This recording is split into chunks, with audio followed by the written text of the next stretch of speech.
പലരും ചോദിക്കും മോഹൻലാലാണോ നല്ല നടൻ മമ്മൂട്ടിയാണോ. അപ്പൊ ഞാൻ പറയുന്ന സംശയം എന്താ, മമ്മൂട്ടി. അപ്പൊ കാരണം എന്താ, ഞാൻ പറയും 7-8 നമ്പറുകൾ കൈവശമുള്ള മോഹൻലാലിന്റെ അടുത്ത് വെറും 1-2 നമ്പർ വെച്ച് അടിച്ചു നിൽക്കുന്നില്ല ഇദ്ദേഹം എന്ന് പറയുമായിരുന്നു. പക്ഷെ അന്നത് പുറത്തു പറയില്ല, ഇന്നത് പുറത്തു പറയാം. കാരണം എന്ന് വെച്ച് കഴിഞ്ഞാല് ഇന്ന് ഈ മോഹൻലാൽ അഭിനയം എന്ന് പറയുന്നത് എവിടെയൊക്കെ കൂടെ വരികയാണ്. മമ്മൂട്ടി അത് വരുത്തിയെടുത്തതാണ്. മമ്മൂട്ടിയുടെ പരിമിതികളെ കുറിച്ച് ഏറ്റവും കൂടുതൽ അറിയാവുന്ന ഒരാൾ മമ്മൂട്ടി തന്നെ. மம்முட்டி மோகன்லால் இவங்க 2 பேரோட நடிப்புல உங்களுக்கு யாரோட நடிப்பு அதிகம் பிடிக்கும்? மோகன்லால். மோகன்லால் சாரோட படங்கள் பார்க்கும்போது வந்து ஒரு மியூசிக் மாதிரியே இருக்கும். அவரோட பாடி லாங்குவேஜ், அவரோட விரல்கள் பேசும், கட்டவிரல் பேசும், ஒரு நக்கிள்ஸ் பேசும், எல்போ பேசும், ഡയലോഗ് മാറിയ അവരുടെ ബോഡി ലാംഗ്വേജും അഴകാ இருக்கும். വളരെ അടുത്ത് ബന്ധപ്പെട്ടിട്ടുള്ള ആളുകളാണ് മമ്മൂട്ടിയും മോഹൻലാലും. ഈ നടന്മാരെന്ന നിലയിൽ താങ്കൾ ഇവരെ രണ്ടുപേരെയും കൂടെ തുലനം ചെയ്താൽ ആർക്കായിരിക്കും അഭിനയത്തിന്റെ കാര്യത്തിൽ തികവ്?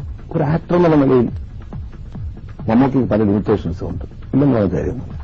മോഹൻലാലാണ് ഇന്ത്യ കണ്ട, അത് അദ്ദേഹത്തിന്റെ എന്റെ വ്യക്തിപരമായ കൊണ്ട് വരുന്നില്ല, ഇന്ത്യയിൽ കണ്ടിട്ടുള്ള ഒരു ഏറ്റവും വലിയ നടൻ ആക്ടർ എന്ന് പറയുന്നത് മോഹൻലാലാണ്.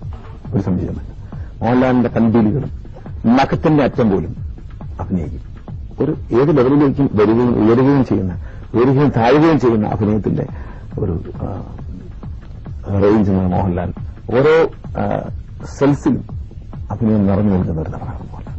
മോഹൻലാലിനെ പോലെ സ്വാഭാവികമായി അഭിനയിക്കുന്നവരില്ല. I have great admiration for Mohanlal.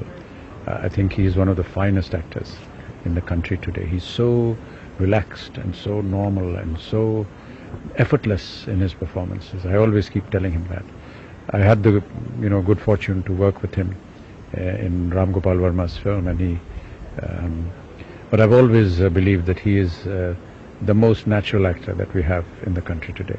ഞാൻ ലാലിനെ അനലൈസ് ചെയ്യുന്ന ഒരു സംഭവം ഞാൻ ആരോടും പറയും, ഇതിനെക്കാട്ടിലും നല്ലൊരു ആക്ടറായിട്ട് എന്റെ ജീവിതത്തിൽ വർക്ക് ചെയ്തിട്ടില്ല. ആൻഡ് എന്റെ അടുത്ത് ചോദിക്കുകയാണെങ്കിൽ ഇന്ത്യയിലെ ഏറ്റവും നല്ല ആക്ടറാണെന്ന് എന്നോട് ചോദിച്ചാൽ ഞാൻ ഡെഫിനറ്റ്ലി മോഹൻലാലാണെന്ന് മാത്രമേ പറയുള്ളൂ. കാര്യം അതെന്റെ ഒരു വിശ്വാസമാണ്. കാര്യം ഞാൻ എന്റെ മുമ്പിൽ തെളിയിക്കപ്പെട്ടിട്ടുണ്ട് പലപ്പോഴും, അതുകൊണ്ട് ഞാൻ വിശ്വസിക്കുന്നതാണ്. ആൻഡ് മണിരത്നം പോലുള്ള ഡയറക്ടേഴ്സ് എന്നോട് പറഞ്ഞിട്ടുണ്ട്, ഞാനിനി ഇയാളെ വെച്ച് പടം എടുക്കില്ല. ഞാൻ അതിന് അല്ല, കട്ട് പറയാൻ നമ്മൾ മറന്നുപോയി, കണ്ടോണ്ട് നിൽക്കും. ഒരു ഡയറക്ടർ എന്നുള്ള പൊസിഷൻ വിട്ടുപോകുന്നു. ഹൗ ഡിഡ് യു മാനേജ് എന്നുള്ള ചോദിച്ചിട്ടുണ്ട്. So definitely is a great actor.